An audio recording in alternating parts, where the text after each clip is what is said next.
Well, the families of the children with special needs that suffered horrific abuse at the hands of their teacher in Kanawha County are calling on the justice system to put an end to their 2-year nightmare. Leslie Rubin first broke this story and followed every development since. She's live right now with the final step in those families' battle as the 2 aides in that classroom are set for trial in just a few weeks. Leslie. Lori Gibson and Lisa Perdue were never accused of physically hurting the children, but they are accused of not reporting the abuse that prosecutors say they witnessed repeatedly in teacher Nancy Boggs' classroom. Now those families are demanding that they be held accountable and that an example be made of them to other mandatory reporters who witness abuse and don't tell anyone about it. You've heard her and her classmates' story over the last 2 years, how they were abused in their classroom by their special education teacher, Nancy Boggs. But you've not got a chance to meet Sophia Pressman until today. I tried it. She just turned 10, but when she was 7, she's the one who came forward to a bus driver and told them Boggs had hit her. Unspeakable. Her bravery, finding her voice to tell someone what was going on, were the catalyst for change. West Virginia laws were strengthened. It's now a felony for a teacher to abuse a student, and those videos, they have to be reviewed every 90 days. And it doesn't take a complaint anymore to be allowed to pull the video. Boggs is now serving 10 years in jail. Lawsuits against Kanawha County schools are settled, but there's one final thing that has to happen. We're paying attention. This can't fizzle out because this is our last opportunity to get justice for our babies. The classroom aides, Lori Gibson and Lisa Perdue, have yet to go to trial. Facing several counts each of failure to report, prosecutors believe they knew the abuse was happening, but they did nothing to stop it and told no one that it was going on. They protected themselves by protecting Nancy Boggs to the detriment of our children, our intellectually disabled children. And that's a horrible, selfish thing. It was the wrong thing to do.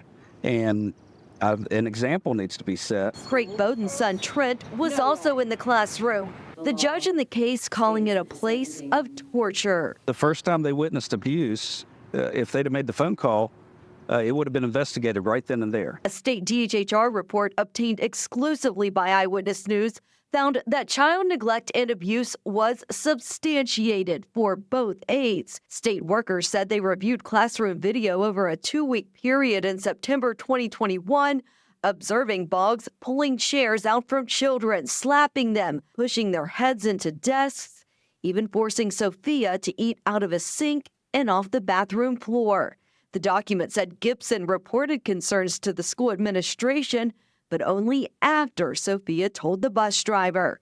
It went on to say Perdue was present during most of the instances. They're just hoping that it slips through the cracks, and I'm not going to let it. The state's conclusion, neither aide reported the multiple incidents witnessed. Both failed to intervene or protect the children. It's hard to wrap your head around the fact that there's even 3 people that could be in the same room and all be okay with something like that happening. 3 adults. The trial has been continued twice since the aides were charged a year ago. The prosecutor handling the case said they're working on a swift and just resolution, saying in a statement to Eyewitness News, quote, "We believe that not just these final cases, but the entire group of cases involving Holtz Elementary will serve as a reminder that mandatory reporting exists to prevent situations such as this from happening, and these types of cases are taken seriously by the prosecutor's office." We're ready to move on with our lives. That's what these families want, some form of closure and justice. They'd like to see the aides spend some time in jail,